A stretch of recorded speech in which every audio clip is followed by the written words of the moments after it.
What's going on, people? Welcome back. Knowledge. The doorway, the gateway to knowledge. Even if you acquire all the knowledge, how do you use it? What's the best way to use that knowledge? Is that where wisdom comes in? The ability to use the knowledge you have at the appropriate time? We are listening to the audiobook on ancient Egypt presented to us by Professor Breyer via Great Courses. You can find this audiobook on Amazon Books or wherever you get your book content, audiobook or otherwise, digital books. So, we left off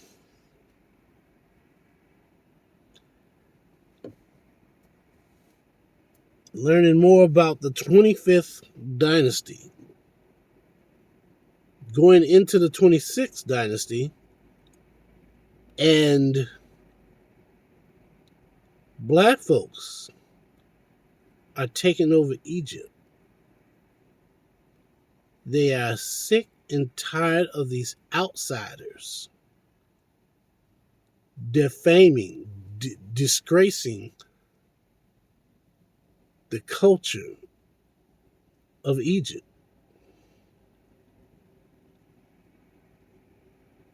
So what happens? The Cushites decide to do something about it. And over the centuries,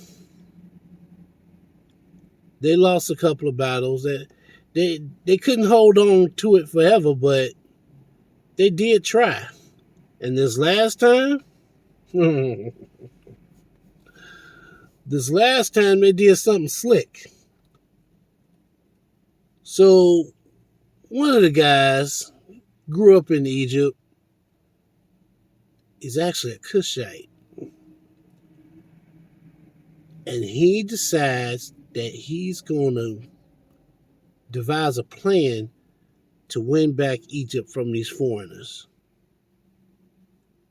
He doesn't live long enough to carry out his plan, but he explains his plan to his children.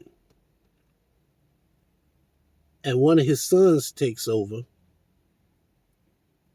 and we'll let the professor explain how this all works out. What does he do? What everybody else does. He puts his family members in important positions. He sends his daughter Nitocris to Thebes as the divine adoratress of Amun. We've seen that before. So while he's in the north, ruling in a city called Sais, sometimes this dynasty is called the Saite dynasty because of that. While he's in the north, he's got his daughter in the south, well placed in the wealthy temples. And he increases the Egyptian army in an interesting way. He takes Greek mercenaries into the army. I'm going to say this again. I said it in other episodes, and I'm going to say it again because I don't think you women are listening. I think y'all a bit hard-headed. You keep fighting for equality. Men don't give us no rights. Men are pigs. Toxic masculinity. This man figured the best way to undermine his enemy was to incorporate help from his family because it's going to affect them directly and indirectly. So what does he do? He doesn't pick and choose, I'm just going to have the boys help me out. No. He ain't on that bullshit. He says, baby girl, I got a job for you. Not no penny ante job. Not no run to the store and give me a box of cigars when you go grocery shopping. No, no, no, no. He has a very important job for his daughter. His daughter, a female, a woman. Ancient Egypt, Kemet, Cush did not have a problem with sharing authority with women. That is a modern concept. Black women, get your head out your ass. We never had a problem sharing authority with you. It was our enemy that chose to divide us. And out of all the ways they could think of, we always came back. The only thing they had left was the women. The women were the backbone of our civilization. We need our women. We need our women. But everybody has to play their part. Certain things men can do better than women. Certain things women can do better than men. But at the end of the day, that man has a lot of his character comes from his mother's nurturing. Women are more adept at raising kids. They have that patience that a man just don't have. And I ain't trying to say nothing bad about men, but let's face it, when you trying to raise your kids, most men be ready to slap the taste out their mouth.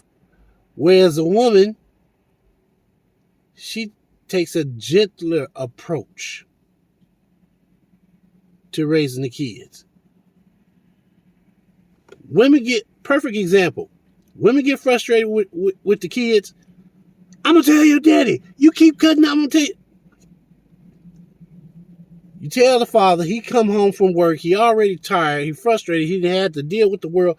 Now he got to deal with some ignorant kids. He ready to tear into their ass. And then at some point, what does the mother do? Baby, I said punish him, not kill him.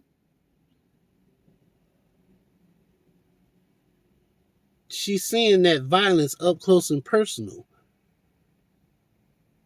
She wants the children to know what could happen to them, but she doesn't want it to actually happen to them. She's trying to control the situation. And that's been throughout history, especially in the black community in America. Many of blacks will tell you the stories of how we got punished. Of course, nowadays they would call that child abuse. But back then, that was just a stern punishment to keep you in line. But it was always the mother, the females, the women who were in charge of delegating punishments. Even when the father did it, it was at the behest of the mother. I'm tired. Can you take care of this boy? He been cutting up in school. Oh, yeah? All right. But when you don't have that male role model, when you don't have that manhood in the family, what happens? I don't understand. I didn't raise you like that. Well, see, what happened was, mother, you thought you could raise that child, especially if it's a boy, you thought you could raise that boy by yourself. But the world gave him negative reinforcement. And then as he gets older, he acts like a jackass. And some female looks at him and says, toxic masculinity. Where did he get this so-called toxic masculinity from?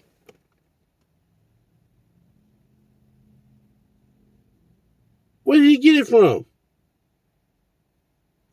Lack of parenting. Lack of parenting. It don't even have to be the father. It could be the uncle. I didn't grow up with my father. Yeah, there were some rough times, but as a whole, I did pretty good under the circumstances. I had older male cousins. I had 2 uncles. I was closer to one than I was the other one. And he was a troublemaker. He was in them streets. But see, that was a good thing, because he knew right from, as he got older, he learned right from wrong, and he used his experience, his wisdom, to guide me away from such things. The dirt that my family members have done, whoa.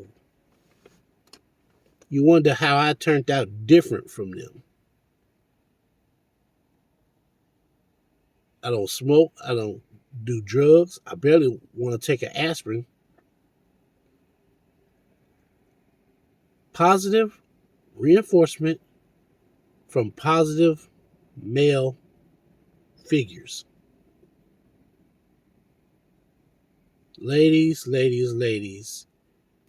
you think you're wondering why your child is acting out, and you know you didn't raise them that way, but see, that's part of the problem. You keep saying you didn't raise them that way.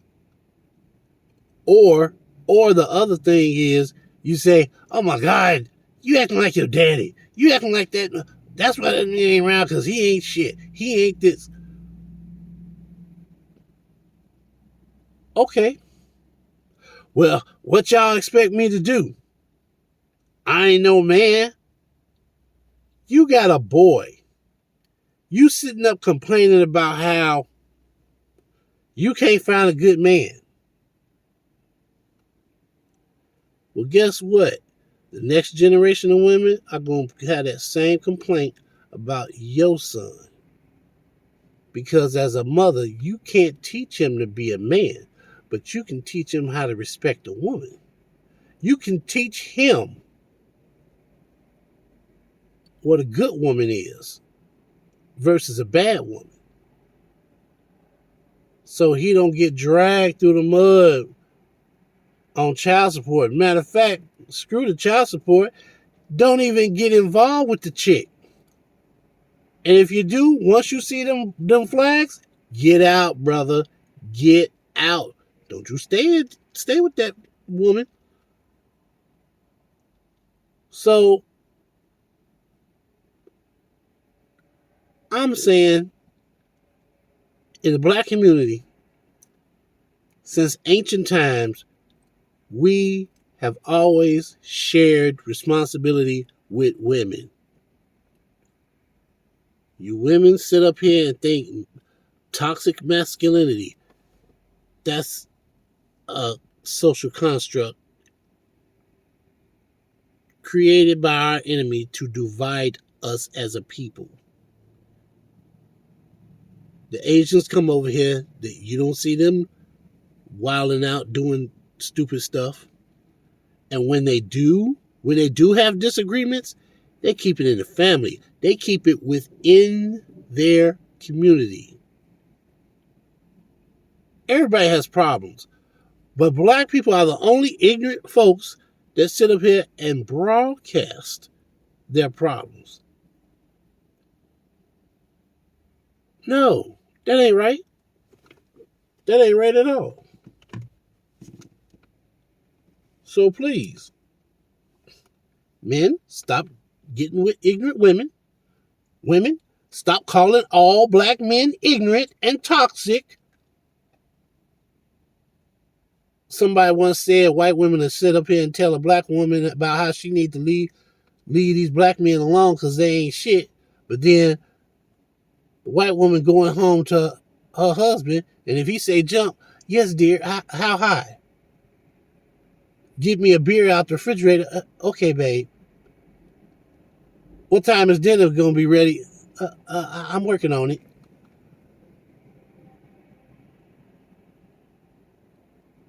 Stop, my sister. Stop listening to them. Listen to yourself. Listen to your community. Let's strive to make a better black community. So he's using foreigners, right? You're going to get some foreigners coming in here. During this time, by the way, the Greeks are really becoming numerous. There's a city in the Delta called Naucratis. It's mainly Greek. We have an inscription from a guy, Polycarmos, obviously Greek. And he says, during the 23rd Olympiad, right, this is about that time, even a little earlier, during the 23rd Olympiad, he was visited by a merchant from Greece, right? And he says that merchant, when he stopped at the city, made an offering. Who was the offering to? Aphrodite.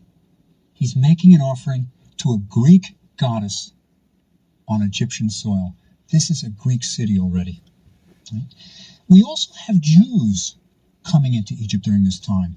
This is emigration time. We've got people coming in from all over. And they settle in the south on Elephantine Island. It's an island right by Aswan, the southern border of Egypt. Interestingly, by the way, when excavators in this century started looking at the town on Elephantine, the ancient town, they found a few fragments, just a few fragments of papyri that had biblical names on them. Now this, of course, sets the Egyptologists off. They're looking for more, and they practically tore the town apart and never found any more. They just found these few names. But we know that there were Jews at Elephantine this time. So we've got Greeks, we've got Jews. Egypt is the melting pot. Now, our man Psamtik I, he's built up the army a little bit, Greek mercenaries, and I think he knew what he was doing. I think he intended all along to throw out the Assyrians. Remember, his father was made vassal, didn't mean he liked it, and he's Assurbanipal's vassal, may not like it, and fortunately for him, the Assyrians start having trouble. The Babylonians are battling them. And the Assyrians are distracted. They've got their forces elsewhere than Egypt. And our man Psamtik marches north and kicks out the Assyrians. Right? Kicks them out. So, once again, we've got Egypt free of foreign rule. Right? So, the first period has ended. The Assyrian domination is over. Now we've got pure Egyptian. This is when archaizing starts. This is when they start doing the statues. You know, it's the good old days. We're Egyptian. And they go back to the old kingdom statues, make copies of them. They start speaking in the language of an older day. It's back to the good old days.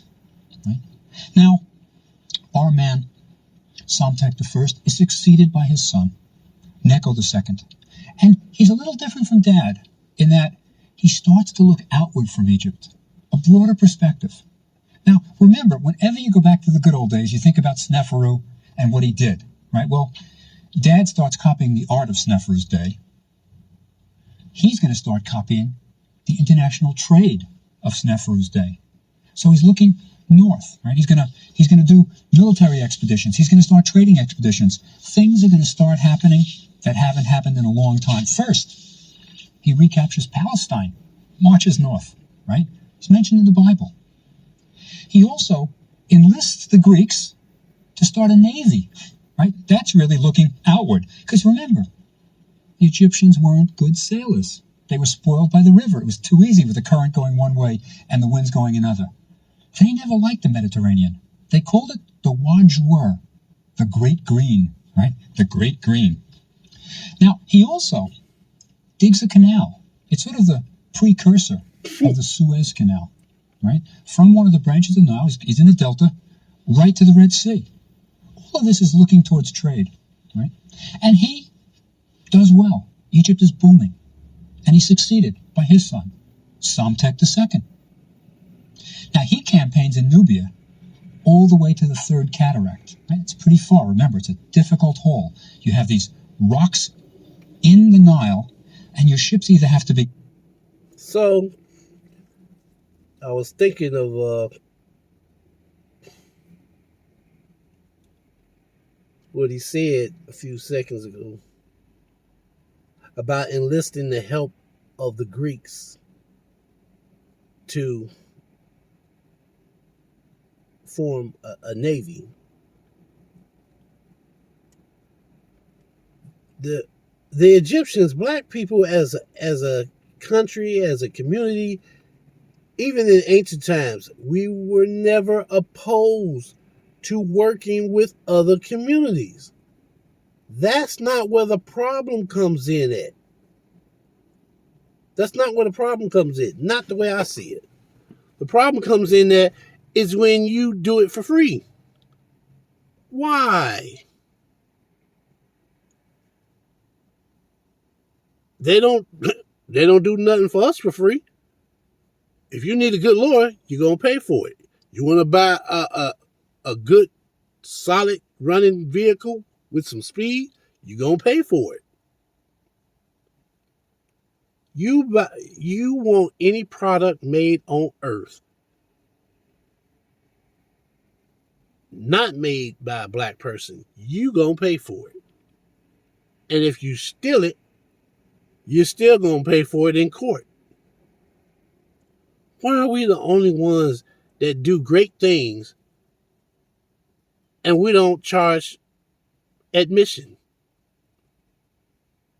We don't retaliate through the court system when somebody appropriates our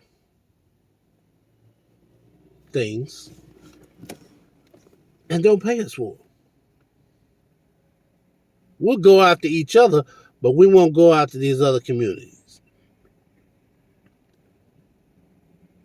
I've been to a few Chinese restaurants, Asian restaurants,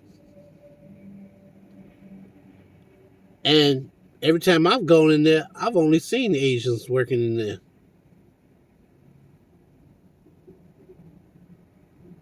I've only seen Asians working in there. But everybody wants to sell chicken. Everybody wants to sell chicken. Black people, white people, Asian people, everybody wants to sell chicken. What does that have to do with this? Every culture has something that they do and they do well.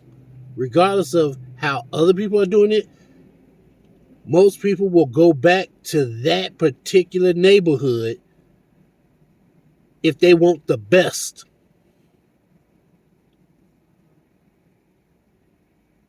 If you want duck and noodles, you gonna go to your grandma. If you want some collard greens and cornbread,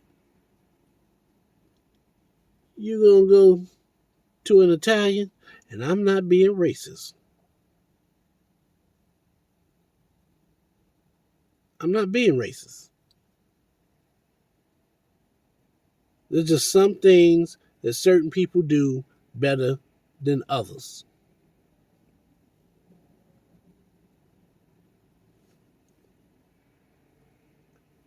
How many black people are into classical music? Not many. How many people are in the classical Asian music or classical Irish music? How many people are into rap music? How many communities have took the theme of the rap music, have took the beats of the rap music and overlaid it on top of their own traditional community of music?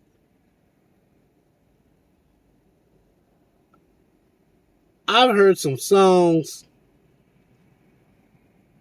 on TV shows on the radio. And I'm like, man, that's got a catchy beat. That's kind of nice. But then I'm listening to the words. I'm like, wait a minute. What? Why does this sound country? Country music with a urban beat to it, with a rap beat to it. Like, what? What are they doing? What's going on? I'm not understanding.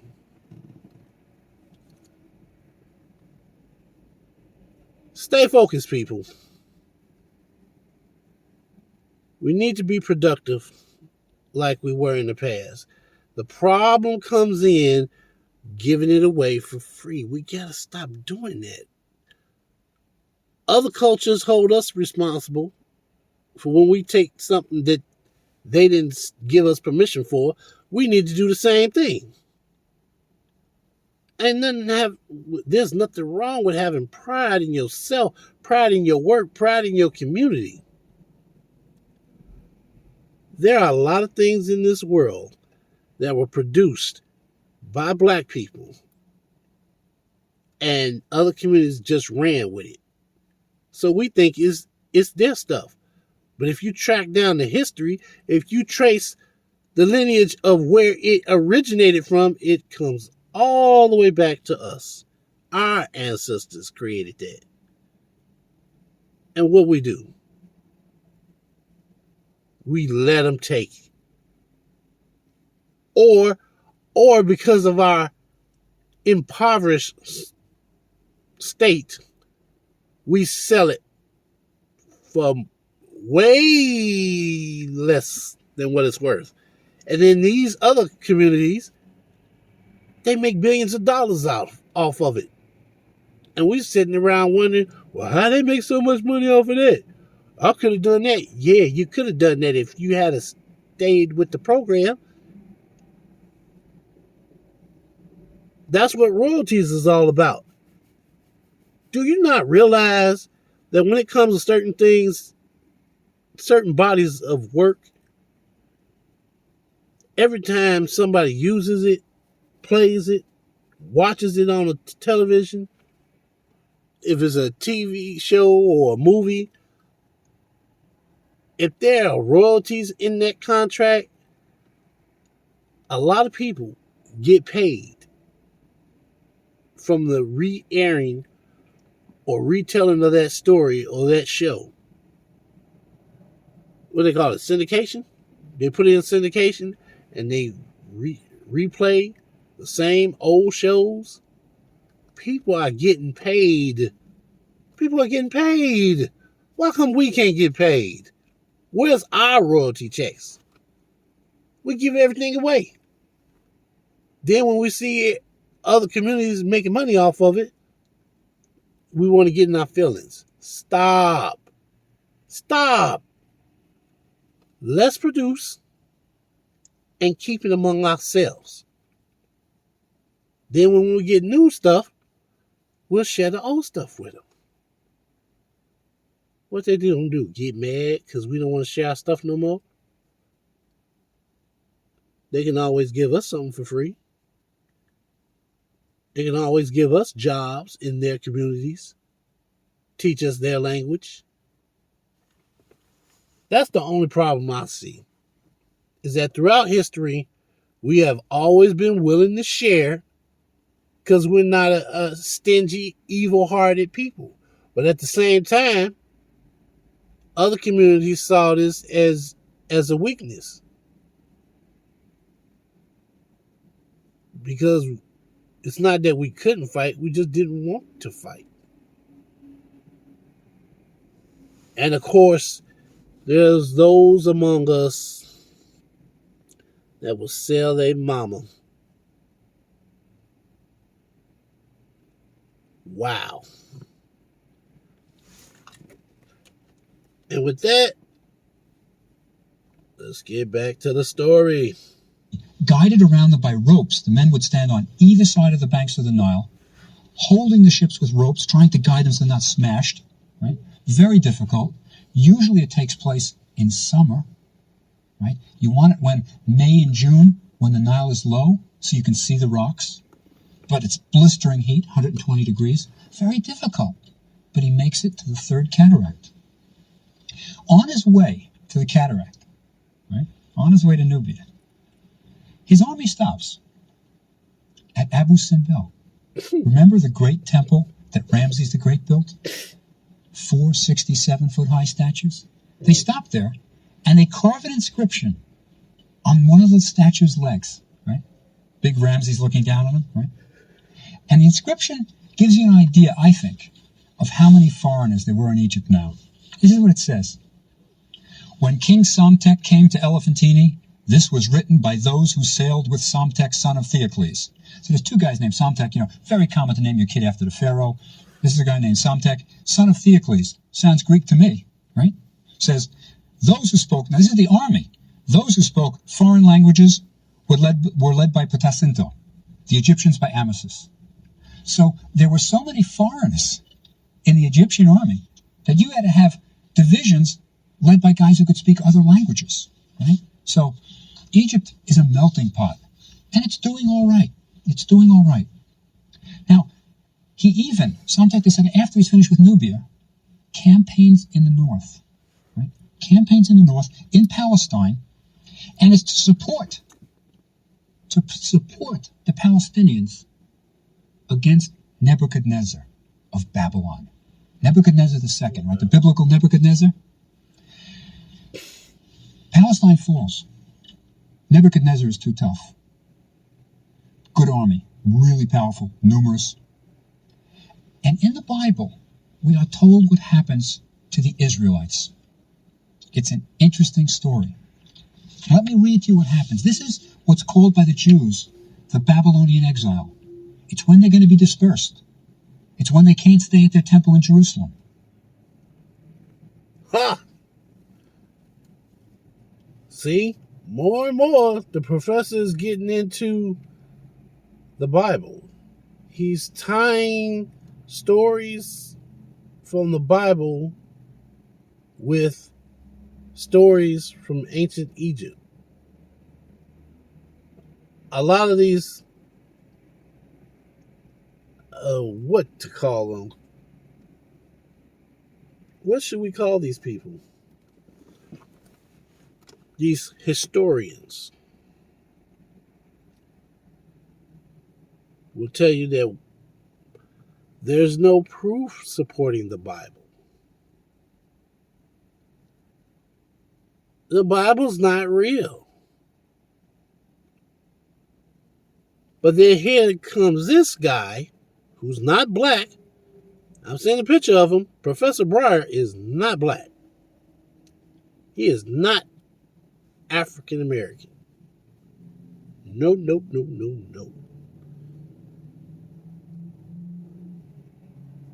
I believe it was John Henry Clark. He wrote a lot of books. Haven't read them, but I've seen a couple of his old video recordings on YouTube. And he said two things. One, he said two things can be right at the same time.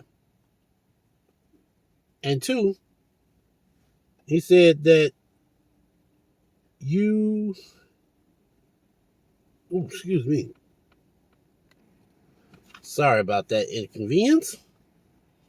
So, John Henry Clark, he said two things. One, he said that two things can be right at the same time. And two, if you really want to know the facts about a people, don't listen to what they write about themselves. Right? Listen to what other people, other communities say about them. We have some great literary persons within our community, past and present. But I tend to be more interested in what the non-black people say. How does the world view us? And why do they feel that way about us? Professor Breyer has come to the conclusion that the Bible, in some form or another, some way or another, the Bible is a real document. It's a real body of work. And he came to this conclusion, from what I can tell, is because there are stories in ancient Egypt that were wrote in stone. Listen to what I'm saying. There are stories from ancient Egypt that were wrote in stone. In stone. They didn't have paper. They didn't have computers. You can't go in there and manipulate the computer. This stuff was set in stone. And some of these stories coincide with what the Bible said happened. So if this story matches that story, there's got to be some truth in it somewhere.